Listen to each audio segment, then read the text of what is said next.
जेप math channel में आप सभी लोगों का स्वागत है। बेटा हम रेगुलर अभ्यास करते हुए आगे बढ़ रहे हैं। परसेंटेज हमारा टॉपिक चल रहा है और परसेंटेज में कल की क्लास में हमने आय, व्यय और बचत के बारे में कंसेप्ट को सीखा था। उसी परिप्रेक्ष्य में आगे बढ़ते हुए हम अगली क्लास में हम खर्चे पर डिपेंड करेंगे। खर्चा कुल आय में से खर्च किया जा सकता है या फिर शेष आय में से खर्च किया जा सकता है। इस तरीके के क्वेश्चनों की आज हम चर्चा करने वाले हैं। तो आप लोग सभी जो सपोर्ट कर रहे हैं दोस्त, उन सभी का धन्यवाद। ओके, चलिए बेटा आगे हम बात करें। देखिए बेटा, इसके अंदर मैं आज जो है वही कंसेप्ट लेके चल रहा हूँ। आय, व्यय का मतलब खर्चा और बचत। ठीक है, ये कंसेप्ट मैं लेके चल रहा हूँ बेटा। ठीक है, आज इंपॉर्टेंट वर्ड क्या रहेगा, ये हमारे पास रहेगा व्यय यानी खर्चा वाला कंसेप्ट पे हम पढ़ना चाह रहे हैं आज वाले पार्ट में बेटा। ठीक है, इस पार्ट में खर्चा कैसे किया जा सकता है? खर्चा दो तरीके से करेंगे या तीन तरीके से किया जा सकता है। कुल आय में से खर्चा, कुल आय में से खर्चा। एक टाइप का क्वेश्चन तो ये बनता है कि साहब आपके पास जो भी आय है उसमें से खर्चा करिए। जैसे मेरे पास 100 रुपये हैं, इसी कुल यानी मेरे पास कुल कितना है 100 रुपये। ठीक है, इसी कुल आय में से अगर मैं यहाँ पे शिक्षा में, यहाँ पे भोजन पर और यहाँ पे अगर हम बात करें यात्रा पर 10% इस पे खर्च करता हूँ, 20% इस पे खर्च करता हूँ और यहाँ पे अगर मैं लिख दूँ 30% यहाँ पे खर्च करता हूँ। कुल में से ही खर्च कर रहा हूँ, कुल में से खर्च किया जा रहा है। इसका मतलब है मेरा कुल खर्चा क्या हो जाएगा, इन सबको जोड़ दूंगा मैं। इसका मतलब है कुल खर्चा कितना हो जाएगा, इन सबको जोड़ दूंगा। टोटल मेरा 60% खर्चा हो गया है। तो बताइए 60 खर्चा हो गया तो फिर शेष कितना बचा? शेष मेरी बचत बचेगी। यहाँ पे 40% क्या हो जाएगी, ये बचत कहलाएगी और ये क्या हो गया, खर्चा। ठीक है, तो इनके बारे में हम चर्चा करने वाले हैं। इनमें से किसी एक का मान दे देगा या कुल बचत का मान दे देगा, तो इस तरीके से हम चर्चा करने वाले हैं बेटा। ठीक है, दूसरे टाइप का क्वेश्चन कैसे बनेगा इसमें? दूसरे टाइप का क्वेश्चन आपका ये आएगा, सब शेष आय में से खर्चा हमारे को करवाने वाला है एग्जामिनर। शेष आय में से खर्चा हमारे को करवाने वाला है। जैसे कुल आय मेरे पास कितनी है, कुल आय अगर हम बात करें 100 रुपये है। ठीक है, 100 रुपये। इन 100 रुपये में से मैं कहा जा रहा है कि साहब आपके जो है 60% आपने किस पे कर दिया, शिक्षा पे खर्च कर दिया, यानी शिक्षा पे खर्च कर दिया है। तो बताइए शेष कितनी बची? यहाँ से मैं बात करूँगा, शेष मेरे पास बच गई है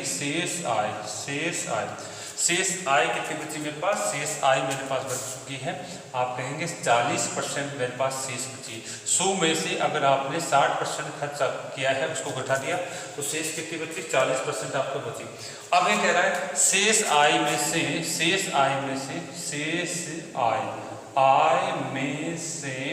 आपने कह दिया साहब 50% भोजन पे खर्च कर दिया, भोजन पर खर्च किया। तो यहाँ देखने वाली बात यह है कि ये 50% इस शेष आय का निकालूंगा, नहीं कि इस कुल आय का। ठीक है, यानी यहाँ पे हम बात करेंगे, यहाँ हमारे पास जो है इसका 50% हमें निकालना है। तो 50% कितना होगा? 20।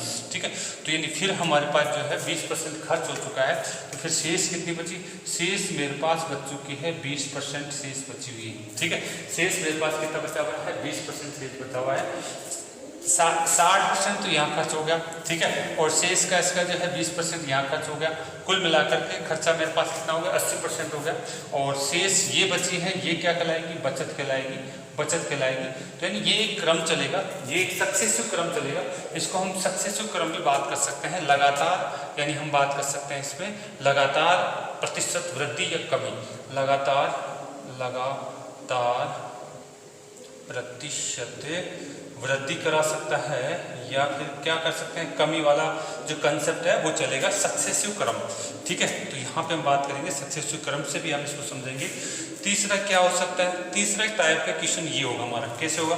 कुल आय में से भी खर्चा किया जाएगा, कुल आय में से खर्चा करा सकता है और शेष राशि में से खर्चा करा सकता है। राशि में से क्या होगा? खर्चा एग्जामिनर हमारा करा सकता है। यानी इन दोनों कंसेप्टों को जोड़ करके अगला है जो लेटेस्ट नया क्वेश्चन है वो बना सकता है। ये मैथ्स में इस तरीके की बात करता है, रेलवे वगैरह में यहीं से बात कर लेता है, एसएससी वगैरह में दोनों में से कोई सी बात कर सकता है। मैथ्स में इस तरीके का दोनों कंसेप्ट अगर आपको आते हैं तो आप इस तरह के क्वेश्चनों को डर कर पाते हैं। मतलब चलिए हम क्वेश्चन अटेंड करना स्टार्ट कर रहे हैं। ये मैंने बताया कि इसमें खर्चे वाले कंसेप्ट में मैं 3 टाइप के क्वेश्चन कराने वाला हूँ। पहले इस पे करेंगे। अच्छा, इसमें भी बात ये ध्यान रखना है कि साहब ये जो खर्चा करवाता है ये 2-3 तरीके से हमें सोचना है। कैसे? हमारे को या तो सामान्य पूर्णांक आपको क्या देते, प्रतिशत, सामान्य पूर्णांक प्रतिशत, जैसे 10% खर्चा, 20% खर्चा, ये तो ही कहलाती है। या फिर कैसे दे दें, भिन्न प्रतिशत, कैसी 33.5 सही 1/3%, 66 सही 2/3%, ऐसी परसेंटेज का खर्चा करवाएं। या फिर हमारे पास कैसे दे दें, दशमलव प्रतिशत, ऐसी परसेंटेज का खर्चा दे दे 45%। तो बेटा इन क्वेश्चनों को हमें कैसे करना है, देखिए इन जब ऐसी परसेंटेज आ जाए तो हमें यूनिट कितनी मान लेनी है, 100 यूनिट मान करके हम क्वेश्चन को सोल्व करेंगे। जब इस तरीके की आ जाए तो इसमें हमें क्या करना बेटा, इसको परसेंटेज को भिन्न में बदल करके सोल्व करेंगे। इनको परसेंटेज को भिन्न में बदल करके, या हम बात करें अनुपात में बदल करके सोल्व करेंगे। ये जब ये दोनों कंसेप्ट आ जाए, दशमलव वाला आ जाए चाहे भिन्न वाला आ जाए, तो इनको हम क्या भिन्न में बदल करके इसको सोल्व करेंगे। उसकी चर्चा मैं करने वाला हूँ। जनरल क्वेश्चन पहले यहीं से पूछा जाता था, आजकल ऐसी भिन्न देने लग गया, तो उसकी भी हम चर्चा करेंगे, बेसिक तरीके से बात करेंगे बेटा, ठीक है। तो आप लोग जो है इसको उतार लीजिए, कंसेप्ट था हम बात करने वाले हैं पहले वाले पॉइंट का, उतार लीजिए।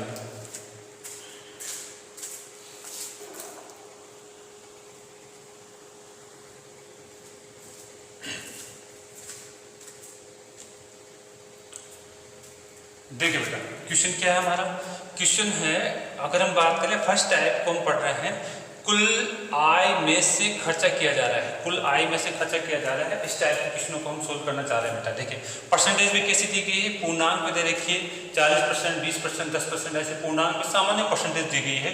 तो ऐसे क्वेश्चन को सोल्व करते समय हम 100 यूनिट जो है कुल खर्चा मान करके सोल्व करते हैं। जब परसेंटेज पूर्णांक में हो, आसान हो, तो कुल आय कितनी मान सकते हैं, 100 यूनिट। यानी अगर हम बात करें इसको हल करने का पहला, यानी मैं कुल आय कितना मान सकता हूँ, 100 यूनिट मान सकता हूँ, 100 यूनिट मान सकता हूँ। जब परसेंटेज आसान हो तो मैं कुल आय को 100 यूनिट मान करके सोल्व करूँगा, और जब परसेंटेज भिन्न हो, दशमलव में हो, तो कुल आय को मैं 100 यूनिट नहीं मान करके परसेंटेज को भिन्न में बदल के सोल्व करूँगा। दोनों बातें बताने वाला हूँ मैं। चलिए कुल आय मेरी कितनी बेटा, अगर इस व्यक्ति की कुल आय 100 यूनिट है और उसमें से क्या कर रहा है वो 40% भोजन, इसी में से, इस कुल आय में से अगर यहाँ से बात करें तो यहाँ कह रहा है कि साहब भोजन पर वो कितना कर रहा है, 40% खर्चा कर रहा है, ठीक है। और इसी कुल आय में से वो कितना कर रहा है, किराया पर कितना कर रहा है, 20% का खर्चा कर रहा है, किराए पर 20% की खर्चा कर रहा है, ठीक है। और यात्रा पर कितना खर्चा कर रहा है, यात्रा पर खर्चा करता है 10%। इसी में से यात्रा पर 10% का खर्चा कर रहा है, कुल 100 यूनिट में से ही कर रहा है, शेष में से नहीं कर रहा। तो इस प्रकार से हम बात कर सकते हैं। तो यानी 100 में से 40 तो भोजन पे खर्च कर दिया, और 100 में से 20 आपके किराए पे खर्च कर दिया, 100 में से 10 इस पे खर्च कर दिया। तो कुल मिलाकर के बताइए मुझे कि साहब इनका कुल खर्चा कितना कर दिया, कुल खर्चा आप कहेंगे कुल खर्चा 100 में से कुल खर्चा हमारे पास बात करेंगे तो जोड़ लीजिए टोटल कितना हो गया, 40 60 60 70 यूनिट अगर हम बात करें, अगर यहाँ पे यूनिट लिख देते हैं, यूनिट अगर हम बात करें तो उसने खर्चा कर दिया 70 यूनिट इसने खर्चा कर दिया है।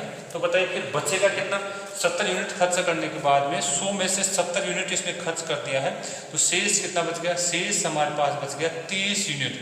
और 30 यूनिट जो है यही तो बचत कहलाएगी, 30 यूनिट तो बचत कहलाएगी। बचत बराबर क्या होता है, हम पहले भी देख चुके हैं, बचत बराबर हम आय में से अगर हम खर्चा घटा दें, आय में से खर्चा घटा दें, आय कितनी मानी थी हमने 100 यूनिट, जिसमें से 70 घटा दिया तो बचत कितनी बच गई, 30 यूनिट हमारे पास बच चुकी है। तो यानी ये बचत हमारे पास आ चुकी है। लेकिन यहाँ पे एक बात देखने की है, इसने कहा है कि साहब शेष आय या फिर बचत है वो कितने की है, 6000 के बराबर है। तो यानी 30 यूनिट बराबर में अगर 6000 के बराबर कर लेता हूँ तो बताइए 1 यूनिट बराबर हमारे पास कितना हो जाएगा? 1 यूनिट बराबर मेरे पास 200 हो जाएगा क्या? बिल्कुल हम कह सकते हैं 1 यूनिट बराबर 200 हो गया। क्या पूछा है? तो बताए व्यक्ति की कुल आय ज्ञात करिए। तो व्यक्ति की कुल आय अगर हमारे को ज्ञात करनी है तो हमारे पास 100 यूनिट उसकी कुल आय है। तो कुल आय बराबर हो जाएगा 100 यूनिट इंटू में 1 यूनिट का मान कितना आया? 200। तो 200 से मैं गुणा कर दूंगा तो मेरे पास ये कितना हो जाएगा? ये हम कह सकते हैं 20,000 रुपये। 20,000 रुपये इसका जो है टोटल मान आपका हो जाएगा बेटा। तो ये तो कैसा था?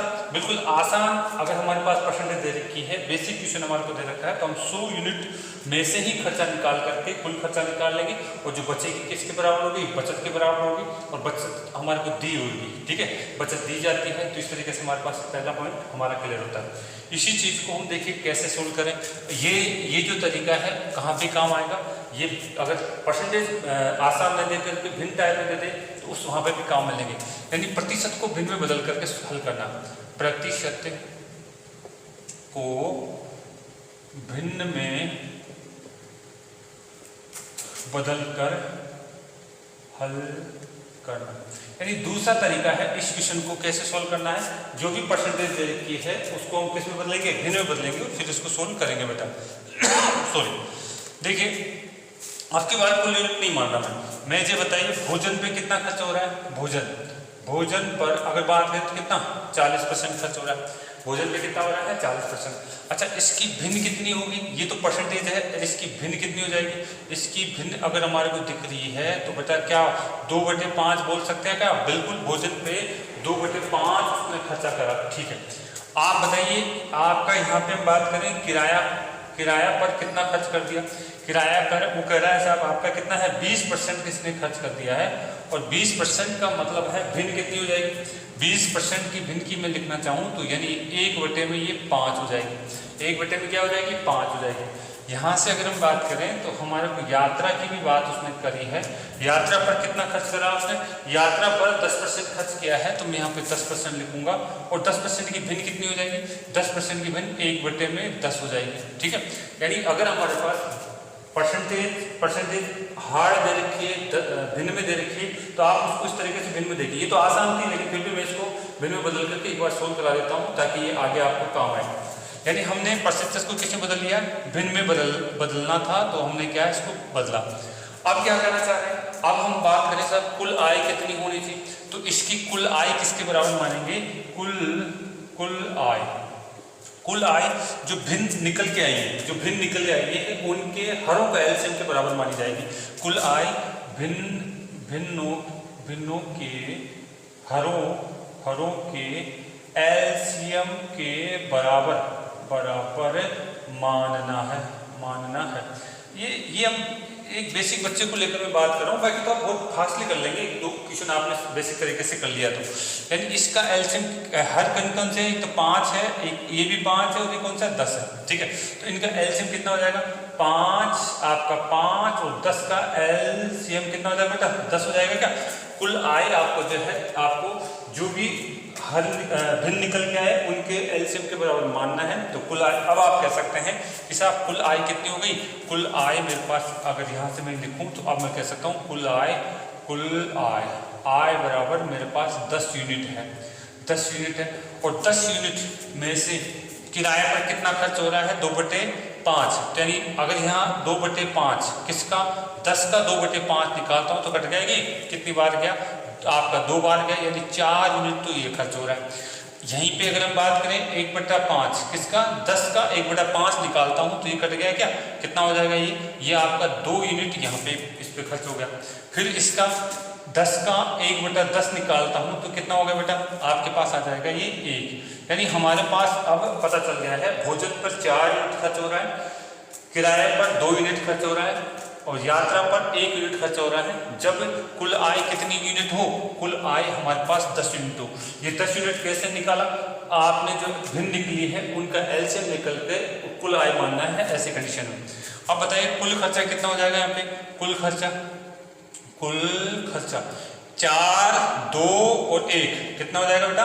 4, 2 और 1 कुल मिलाकर के 7 यूनिट यूनिट आपका कुल खर्चा हो गया है। फिर बचत कितनी हो जाएगी, आप कहेंगे बचत बचत बचत कैसे बोलेंगे, 10 यूनिट था, 10 में से 7 गया तो कितनी हो गई, 3 यूनिट बच गई, और 3 यूनिट का मान उसने दे रखा है, यानी बचत किसके बराबर है, 6000 के बराबर। तो हम कहेंगे 3 यूनिट बराबर में 6000, ठीक है। तो 1 यूनिट बराबर कितना हो जाएगा, 1 यूनिट बराबर में आप कहेंगे 2000, 1 यूनिट बराबर कितना हो जाएगा, 2000 रुपये हो जाएंगे। और कुल आय हमारे पास कितनी मानी है, कुल आय बराबर में 10 यूनिट है, 10 यूनिट है, तो हम बात करेंगे 10 को आप 2000 से गुना कर दीजिए, तो टोटल कितना हो गया, 20000। मेरे पास यहाँ पे भी आंसर आ जाता है बेटा, 20000 मेरे पास यहाँ पे भी आंसर आ जाता है। तो ये क्या था बेटा, अगर आपके पास परसेंटेज हार्ड आ जाती है तो क्वेश्चनों को इस तरीके से आप उसको परसेंटेज को भिन्न में बदलिए, भिन्न का जो हर होते हैं उनके एलसीएम के बराबर आप कुल आय मानेंगे और फिर इस तरीके से क्वेश्चन को सोल्व करेंगे बेटा, ठीक है। चलिए, तो ये तो क्या था बेटा, समझाने के लिए इतना बड़ा बताया मैंने, आप डायरेक्ट बात कर सकते हैं, जितना ज़्यादा अभ्यास करेंगे चीज़ें आप छोटी करते जाएंगे, ऐसे थोड़ी जोड़ना हो पे एग्जाम में, लेकिन हमने बताया कि बेसिक बच्चा भी केच करता चले चीज़ों को क्या हो रहा है, ठीक है। चलते हैं आप, मैं इसको मिटा रहा हूँ, दूसरा क्वेश्चन फिर डाल रहा हूँ जहाँ पे मैं परसेंटेज ऐसी नहीं दूंगा, थोड़ी सी टिपिकल भी दूंगा, तो आप उसको उतार लीजिएगा।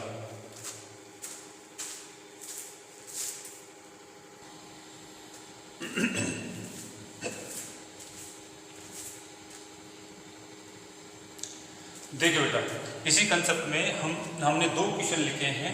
यहाँ पे थोड़ी परसेंटेज कैसी दे रखी है, परसेंटेज मिश्र भिन्न में दे रखी है और यहाँ पे दशमलव में दे रखी है, तो उसको कैसे सोल्व किया जाए उसकी चर्चा हम करने वाले हैं। यहाँ पे अगर कुल आय आप 100 यूनिट के बराबर मानोगे तो थोड़ी दिक्कत हो सकती है, तो ऐसी कंडीशन में इस परसेंटेज को हम जो है भिन्न में बदलेंगे और भिन्न में बदल करके फिर उसमें कुल आय क्या करेंगे, इन भिन्नों के जो हर होंगे उनके एलसीएम के बराबर कुल आय मानना हमारे, ताकि उसको काटापीटी आसानी से की जा सके बेटा।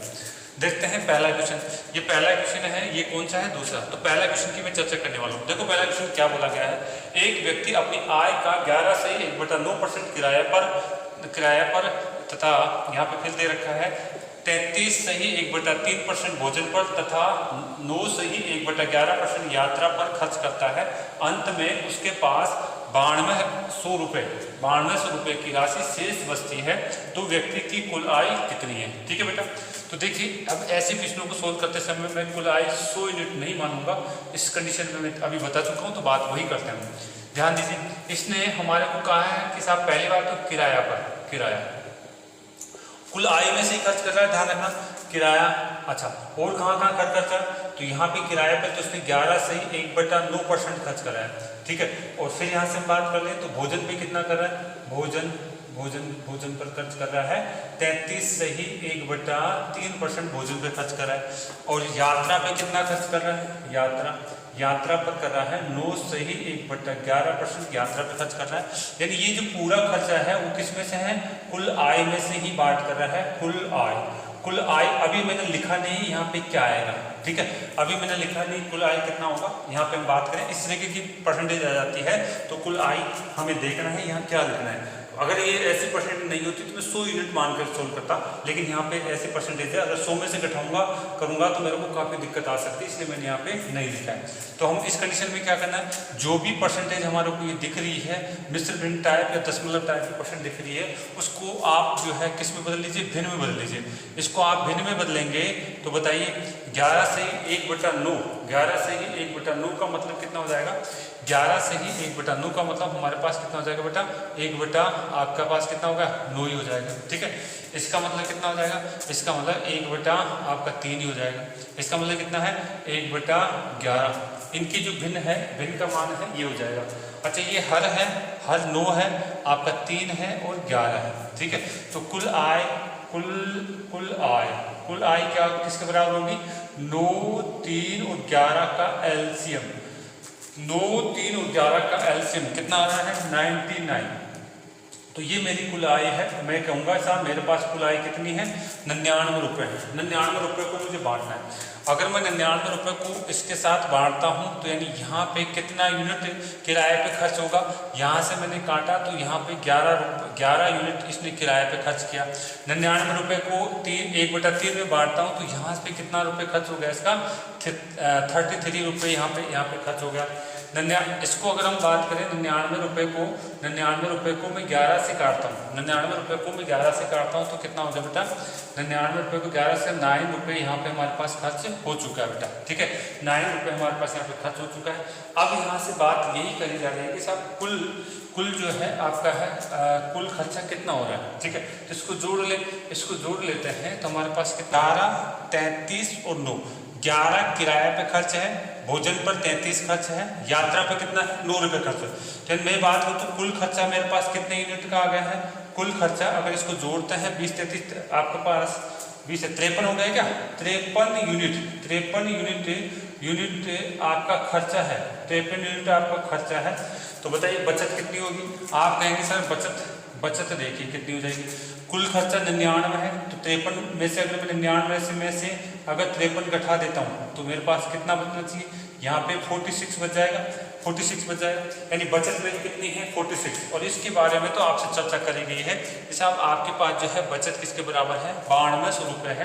तो यहाँ से हम बात करें 46 बराबर में आपका 9200 रुपये, ठीक है, 46 बराबर किसके 9200 रुपये। ये कितनी बार जा रहा है, ये आपका 2 बार जा रहा है क्या, आप कहेंगे ये 2 बार गया है, 1 यूनिट बराबर में 200 रुपये आपका आ चुका है, 1 यूनिट बराबर में 200 रुपये आपका आ चुका है। तो बताइए मुझे क्या कहना है, 1 यूनिट बराबर 2 से कुल आय, व्यक्ति की कुल आय मुझे ज्ञात करना है। कुल आय मेरी कितनी यूनिट आई थी, ये आपकी 99 यूनिट आई थी बेटा, तो मैं कह दूंगा 99 से इसको मैं गुणा कर देता हूँ किसको 200 को, तो मेरे पास कुल आय निकल के आएगी, कुल आय बराबर में कितनी हो जाएगी ये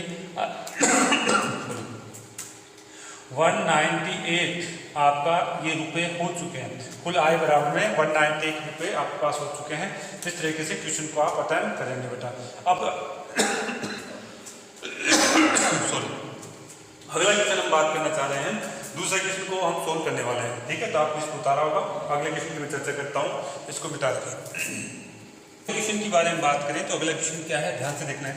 राम अपनी आय का 22.22% किराए पर, 27.27% यात्रा पर तथा 33.33% भोजन पर खर्च करता है। अंत में उसके पास 5100 रुपये शेष बचते हैं, तो यात्रा पर किया गया कुल खर्चा ज्ञात करना है, ठीक है। क्वेश्चन सेम वैसे ही है, कुल आय में से खर्चा किया जा रहा है, लेकिन अब की बात जो परसेंटेज है वो दशमलव में दे दी गई है, तो घबराने की जरूरत नहीं है। हमने शुरू से जब परसेंटेज मैंने बताई थी तो दशमलव की भी चर्चा करता हुआ आ रहा हूँ मैं। तो देखिए क्वेश्चन को हम सोल्व करने वाले हैं, यानी यहाँ पे हमारे पास क्या है, कुल आय, मुझे पता नहीं है, अभी मैं बात नहीं करूंगा कुल आय की, यहाँ पे डेट छोड़ रहा हूँ मैं, ठीक है। कुल आय में से ही खर्चा किया जा रहा है, कुल आय में से ही खर्चा किया जा रहा है, बस ये मुझे ध्यान है, ठीक है। शेष आय का कंसेप्ट अगले पॉइंट में पढ़ेंगे। कुल आय में से किराया पर खर्च किया जा रहा है, किराया पर कितना खर्च करा जा रहा है, 22.22% आपकी खर्च करा जा रहा है, ठीक है। और बताइए अगर हम बात करें यात्रा पर खर्चा कितना किया जा रहा है, यात्रा पर खर्चा किया जा रहा है 27 पॉइंट में 27% यात्रा पर खर्चा किया जा रहा है। ऐसे ही भोजन पर कितना किया जा रहा है, भोजन की मैं बात करता हूं तो भोजन पे आपका 33 पॉइंट में 33% भोजन पर खर्च किया जा रहा है। किराया पर, यात्रा पर और भोजन पर कुल आय में से ही खर्च किया जा रहा है, शेष आय में से नहीं किया जा रहा है। तो ये कंसेप्ट इस तरीके से बात करते हैं।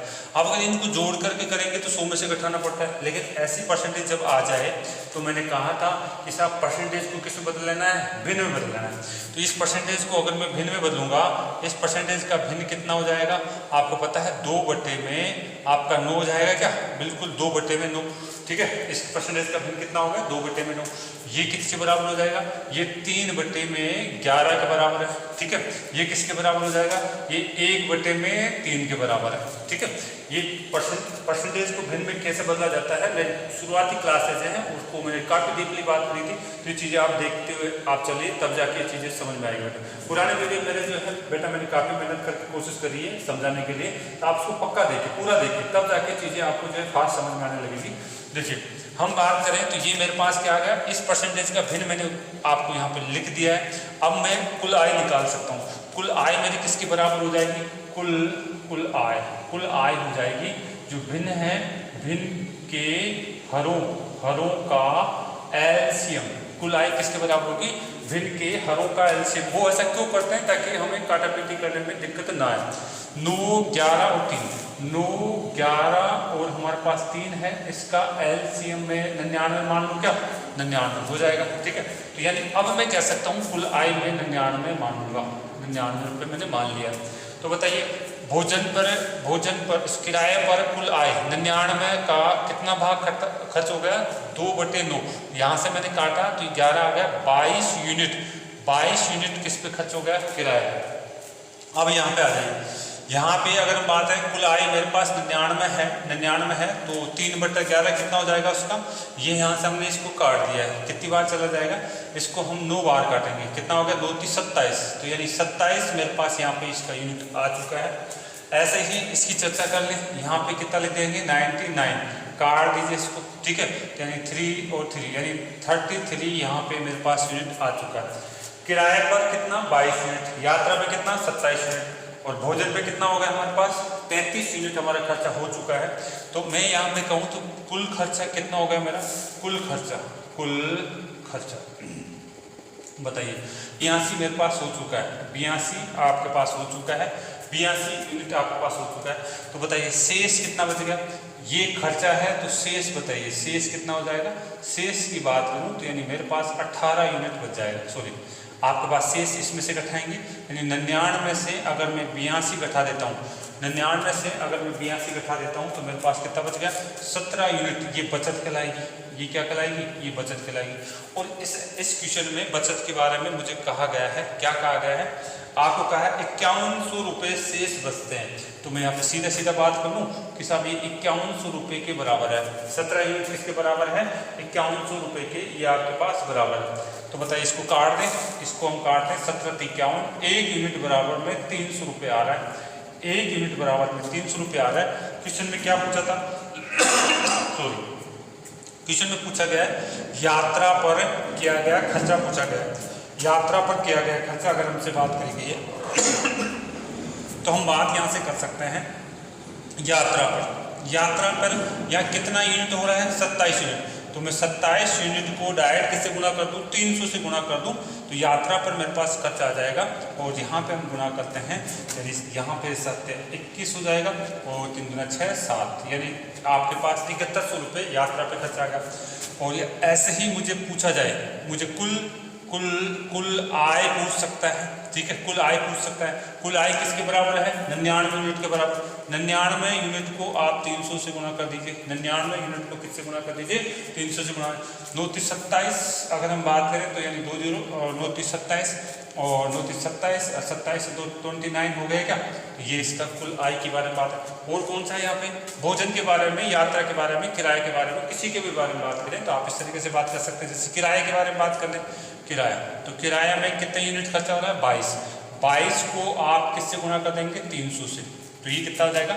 6600, यानी आप कह देंगे तो इस तरीके से हमारे पास जो है ये यात्रा पे खर्चा, इसके ऊपर खर्चा, तो ये हमारे पास निकल के आ रहा है। ठीक है, तो क्वेश्चन को आप इस तरीके से अटेम्प्ट करेंगे। हाँ बेटा, मैं समझाने के लिए सारी बातें बता रहा हूँ, आप जैसे जैसे समझेंगे सर इस तरीके से नहीं लिखना है, डायरेक्ट परसेंटेज का ये मान लिखना चाहिए और ये यूनिट लिखनी चाहिए आपको। ठीक है, तो चलिए आगे जब हम आए क्वेश्चनों की जब सीट सोल्व करेंगे तो इतना नहीं बताया जाएगा, डायरेक्ट क्वेश्चनों में ही उसको जो है सोल्व किया जाएगा। लेकिन आप बेस समझना चाहते हैं तब तो ठीक है, नहीं तो रटना पड़ेगा साहब ऐसे ऐसे क्या हो रहा है। ठीक है, चलिए अब हम बात करना चाहते हैं अगले क्वेश्चन की। अगले क्वेश्चन में फिर लिख देता हूँ।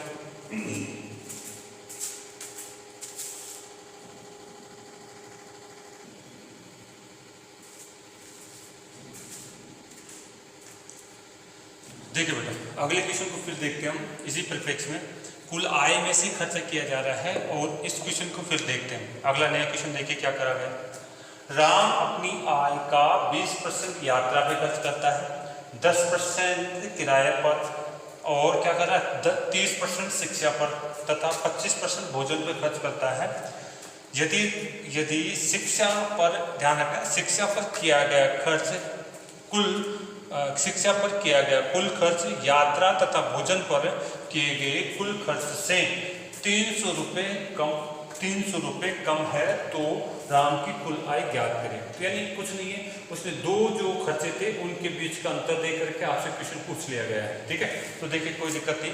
देखिए एक बात बताइए, यहाँ पर जो है परसेंटेज कैसी आसान है क्या? 10% 20% आसान है। इसका मतलब मैं 100 मान करके 100 यूनिट मान करके कुल आय 100 यूनिट मान करके आसानी से सोल्व कर सकता हूँ। तो देखिए मैं इसको बात करना चाह रहा हूँ, मेरी कुल आय मैं मान लेता हूँ कितनी यूनिट है? 100 यूनिट है। 100 यूनिट है और 100 यूनिट में से 20, अगर हम बात करें यहाँ पे एक तो यात्रा पर खर्चा किया जा रहा है। यात्रा पर कितना खर्चा कर रहा है? 20% या 20 यूनिट आ जाएगा। ठीक है, और किराया पर कितना कर रहा है? किराए की बात करी जाए तो ये किराया आ जाएगा। किराया पर कितना होगा? 10% जो खर्च कर रहा है, कुल आय में से ही खर्च कर रहा है। और शिक्षा पर कितना कर रहा है? यहाँ से हम बात करें शिक्षा पर वो हमारे को 30% खर्च कर रहा है। इसी प्रकार से भोजन पे कितना कर रहा है? भोजन पर बात करें तो भोजन पर 25% हमारे पास सोल्व किया जा रहा है। 25% भोजन पर खर्च किया जा रहा है बेटा। अब हम बात यही करना चाह रहे हैं कि साहब ये सारा का सारा जो खर्चा है कुल आय में से खर्च किया जा रहा है, तो बताइए कुल खर्चा कितना हो जाएगा? इन सबको जोड़ दीजिए, हमारे पास कुल खर्चा आ जाएगा। कुल खर्चा हमारे पास आ जाएगा बेटा। ठीक है, जोड़िए कितना होगा? ये 20 30 30 60 और 60 और हमारे पास क्या 15 25 85 हो गया क्या? कुल खर्चा मेरे पास 85% आ चुका है। तो बताइए शेष कितना बचेगा?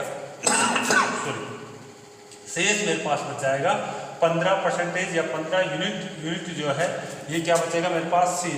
शेष बच गया। इसको मैं बचत भी कह सकता हूँ। तो यानी जो खर्चे के बाद जो भी बचा है वो क्या बचा मेरे पास? बचत बची। लेकिन इस बार इस बचत का मान तो दिया ही नहीं इसने। ठीक है, हमें क्या दे दिया गया है? हमें दे दिया गया है शिक्षा पर किया गया खर्च। ये हमारे पास शिक्षा पर किया गया खर्च, यहाँ पे लिख देता हूँ शिक्षा पर खर्च, वापस समझाने के लिए, बाकी मैं यही समझा सकता हूँ।